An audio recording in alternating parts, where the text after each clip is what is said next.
A very warm morning and Kurumjari in Manipuri to one and all present. I am Hidangmayum Deepakumar Sharma. I warmly welcome you to this press conference being organized by Press Information Bureau, Ministry of Information and Broadcasting at the 56th edition of the International Film Festival of India. I would like to inform everyone that this press conference is being streamed live on PIB's YouTube channel. Therefore, you are kindly requested to switch off your mobile phone or keep them on silent mode. Thank you. This morning, we are delighted to welcome the teams of the film The Daughters Here from Iran and The President Cake from Iraq. Both the films, one of the film that is My Daughters Here is nominated for Best Debut Feature Film of a Director, and The President Cake is nominated for ICFC UNESCO Gandhi Medal.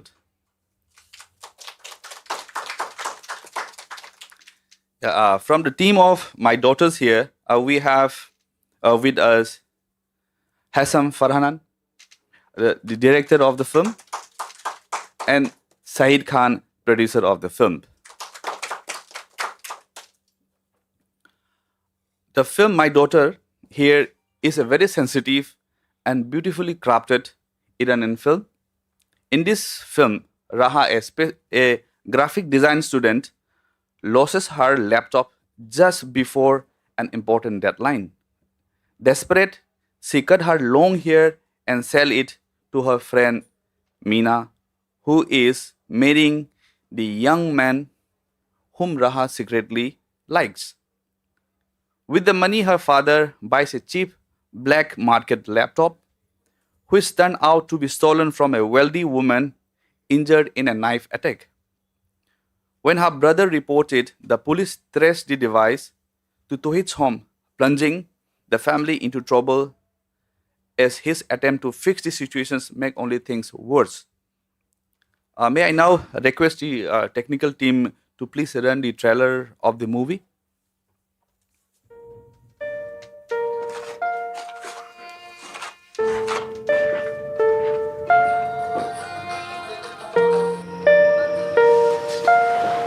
نگاه به زندگیمون بکن. ما کسی بودیم که دستمون چطور منطقه بشه. درستش میکنم. همون موقع باید بهش میگفتی لپتاپ نداری. لپتاپ دختر منو کدومتون دزدیده؟ آقای عوضی با شما کریم مگه؟ برای کار آقا. الان دلار و سکه ساعتی میره بالا رو همه چی تاثیر داره بجز ما. چی شد تو یه ناقافلی رفتی کلتو تراشیدی؟ این زندانیا. کاسبا میخوام از که اعتصاب بکنم، میگن دلار ثبات نداره دیگه، جنس نمیشه. شما که تو رو خدا نمیخوای اعتصاب کنی لپتاپ بچه من ببین اینجا.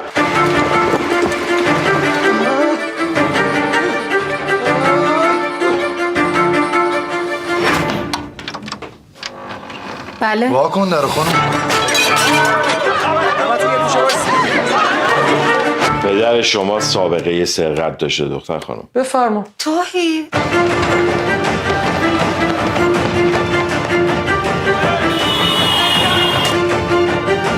تا لپتاپ رو ندی نمیرم.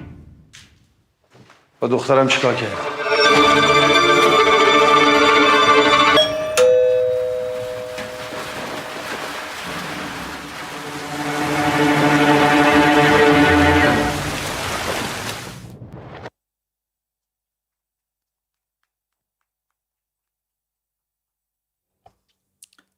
We also have Andu Radu, Double Radu, which is editor of the film The President's Cake. Set in 1990s Iraq, The President's Cake follows 9-year-old Lamia, who is chosen to bake a birthday cake for the president. Amid scarcity and fear, she journeys across the city with her grandmother's friend Said and her pet roaster, and name is Hindi. To find the basic ingredient, her simple guess become a touching story of innocence and resilience in difficult times.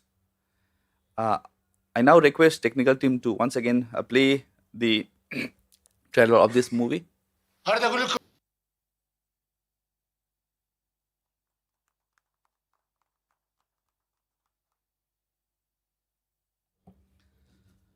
I now request Said Farhan and Said Khan to share the experience on the film. خدمت شما الان از شما هر دو میخوام که تجربهتون رو در مورد فیلم برای ما بیان کنید. سلام، خیلی خوشحالم که اینجا هستم. این فیلم در اصل به یک نوعی تجربه زیسته خودمه. من این فضا رو زندگی کردم و بر اون اساس فیلم اولم رو بر اساس دغدغه شخصیم در اصل ساختم. Yeah, hello everyone. Actually, this is my experience that I have done it my whole life. This about the movie and all this thing. And as you see, the movie also. This is my first movie that I have done it based my own experience, and also the situation that the condition that are overcoming upon the females and the women on the society of our country. Yeah. سلام، منم به عنوان تهیه کننده فیلم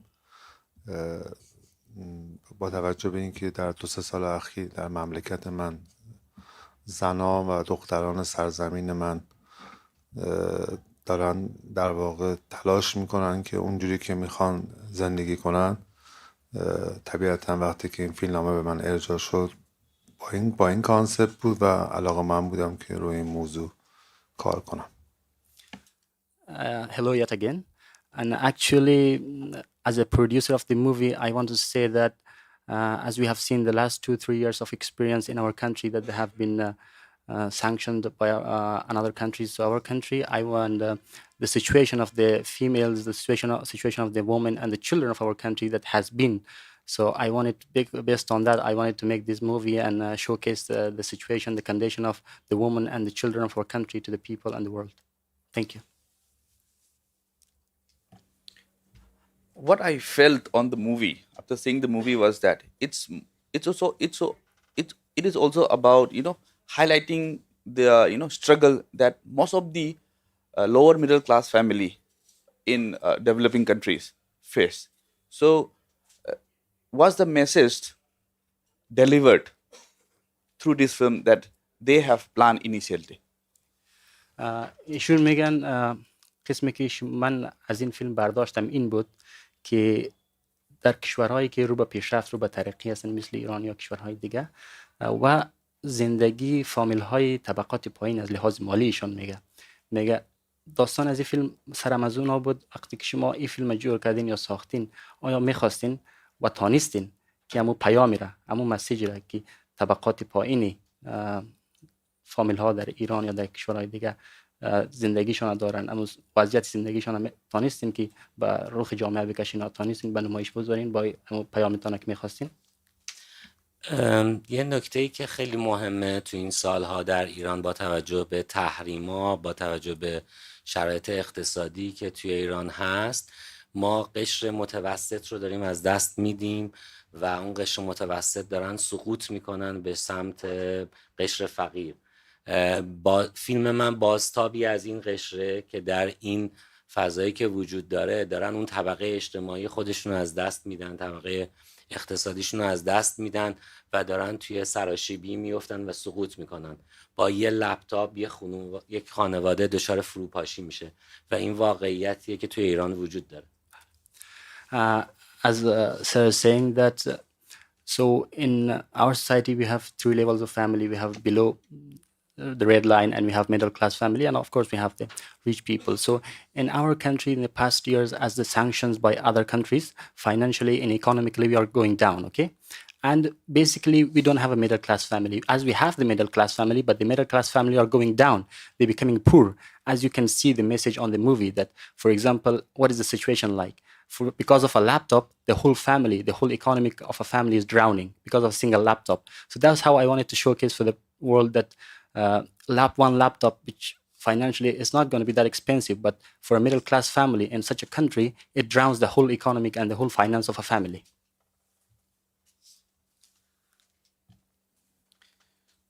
Now I would like to request Andu Radu to kindly share the experience about this movie and whether the objective of the movie has been served. Thank you. Thank you. So the experience of the movie goes a little bit like this. It's a part of the story of the little girl actually is Hassan's story, the director's story. Initially, for those who have seen the movies, the girl travels with her best friend, the boy, and the rooster. Initially, the boy was the main actor.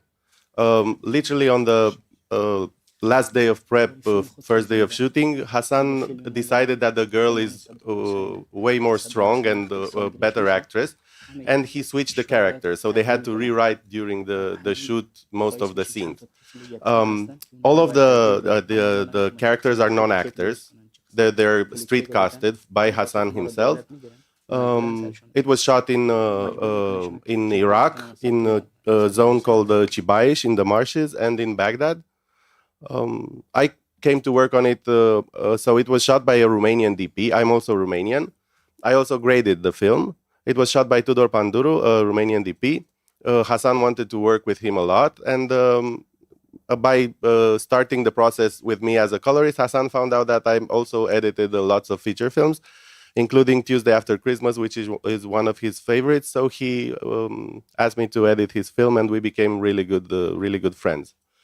The purpose of the film is to show something rather similar. So how it was not a political film, but it wanted to show how the sanctions imposed by a country to a different country affect mostly the lower middle class or lower class of the people. So like the people are the only one who are suffering from not the dictatorship and not not Saddam Hussein the dictator, but the people of the country, especially the ones in the marshes. Thank you. Now I open the floor for questions from our audience.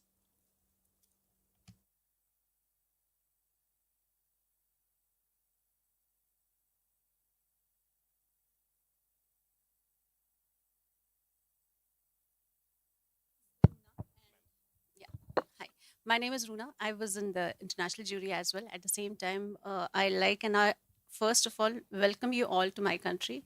Very warm welcome to you. I really like your films, Mr. Radu Radu. You tell me, what was the first thing which came when you heard the story?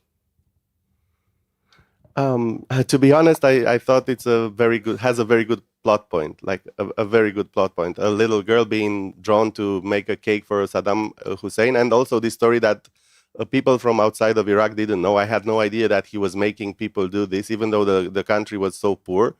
He was making people celebrate his birthday, otherwise they would be tortured.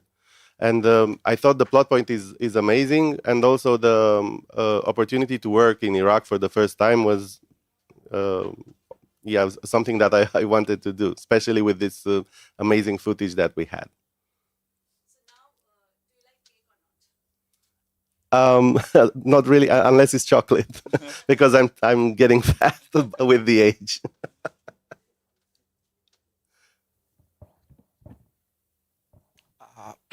Again, question to Mr. Radu Radu. This is Mahesh from India's Public Service Broadcaster.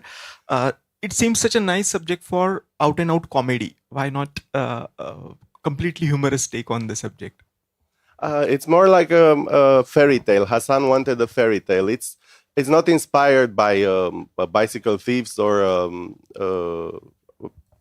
movies in that area, but he wanted to make more of a fairy tale, and he felt it more like a drama. After I read the script and I started editing on it, my first impression was that, and I asked him, was that he tried to make Lamia, the little girl, be Iraq, like everything is happening to Iraq, everything is happening to the little girl. And he said he never thought about the film like this, but he's glad that the film comes out like this. So I was, I think that it was not meant to be, it has comedy parts in it, but it was meant to be more of a fairy tale drama. And I think it was a good idea that he did it like this.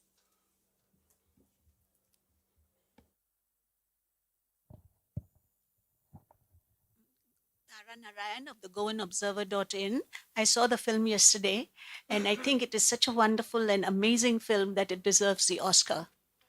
And one thing I wanted to ask you, though, I don't think I'll ever eat a cake again after seeing this film. But I wanted to ask a question: is that the area where you're shooting in the marshes, water everywhere? Why is water rationed? Actually, in that, this is from what I know from Hassan and the people from Iraq that I spoke of. I just read barely about the period. In that time, the people in the marshes were opposing to Saddam, so they were actually they started the revolution. So Saddam was cutting the water, like the even the marshes, the delta, the rivers were stopped, so the water was becoming less and less and less, and they were rationed fresh water, like drinking water. The other water was not drinkable. Maybe if they boiled it, or this is a different story. But the water was rationed because of this. He was dragging the rivers. So in the end of his regime, there was almost no water in the marshes there, where they traveled by boats actually. And so in the beginning, it was let's say a little Venice of the Iraq, keeping the proportions, and then in the end, it was almost a desert. And what is the situation now? Now it's back again. Everything, they have water there. We shot there. You obviously saw the delta is still there. We try to shoot in places with less water, but yeah, the water is there starting, I think 2002, they released the rivers again. That's good to hear. Thank you. Thank you.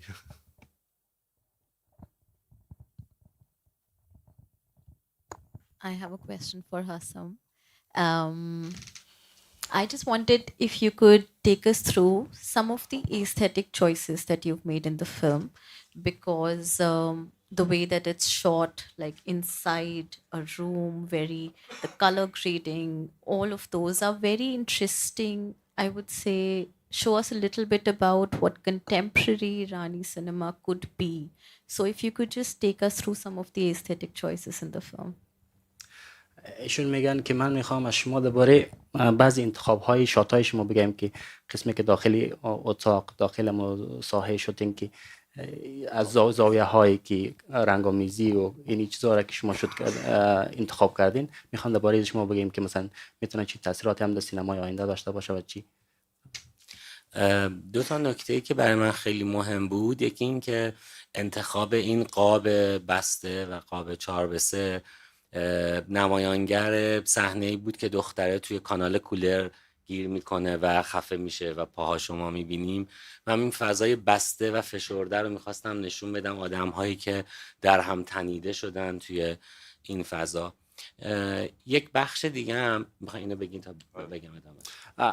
He's saying that as we see the type of the movie, so I wanted to show the frame that how it realistically sees through an eyes of people. As you can see in the one part of the movie, the little girl is being suffocated inside the cooler or AC tunnel. So I have taken the shot in a realistic way in a 4:3 frame, which is in a movie thing, I don't know, in a 4:3 frame that I wanted to showcase and display for the people how realistically it can look from that angle.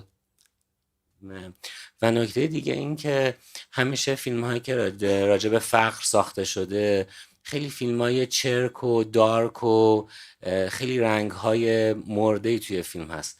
من اتفاقا خواستم برعکس یک تصویر دیگه ای بدم که تو خیلی از این خانواده ها رنگ وجود داره، زندگی وجود داره و این فقر و اتفاقی که میفته باعث میشه که شاید کم رنگ بشه، ولی اونها هم زندگی دارن، اونها هم لحظات شادی دارن، میرقصن، کنار هم شادن و این رنگ ها برای من توی فیلم نماد از این بود که این زندگی هست، وجود داره، ولی تلخی‌هایی هم در کنارش هست. As I wanted to say that for example, if you see many of these movies that they are based on a poor family situation and the poverty and all this thing, all of them are being displayed like a dirty, dark, colorless scenario. But I wanted to say that in this, all these families who are poor, they are poor, but they have colorful lives. They have happiness in their life. Sometimes, most of the time, they're okay. They are sadness, but sometimes we have happiness, and there are colorful things inside the house, outside the house. So normal life they have. Again, this is Mahesh. Just to take ma'am's question forward, it looks nicely commercially made, ready to cater to other markets also. It's welcome change from the not welcome, but a change from the Iranian cinema that we are used to seeing. So can we expect some more films like that in future?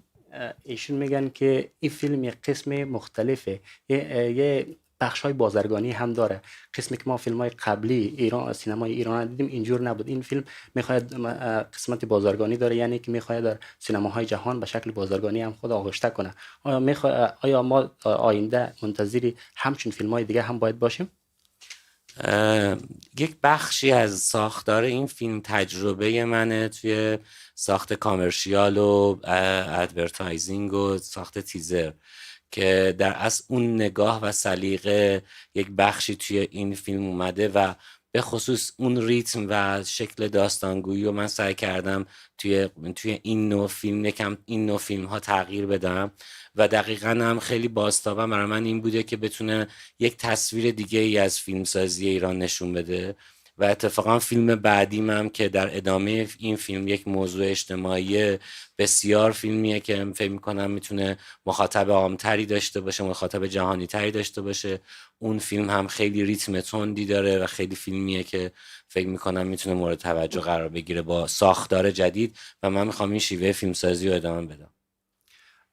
Yes, actually, as one of my expertise is this to make commercial movies actually, and as you know that the past films, this kind of storytelling movies, they were different. They were not commercial movies. They were not for the market. Basically, they were just storytelling and fascinating in that way. But now I want to change this process, the whole scenario. I wanted to make it all the commercial movies this type because I want to just make it a diverse kind of thing, you know.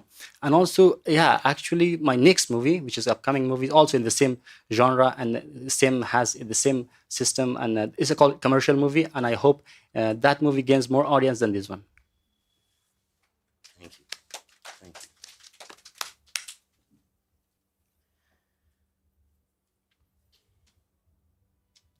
So before we wind up this press conference, I have questions to all the panelists. How is the film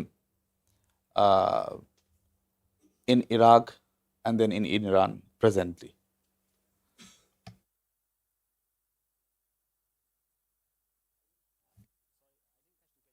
Yeah. What I mean to ask is like, how is the film industry in Iraq doing and in both in Iran as well? ایشون میفرمایند که سینمای فیلم در ایران به چه شکلی است؟ از نگاه مثلا اثر نهاز به چه شکلی است، مثلا وضعیتش چطور است؟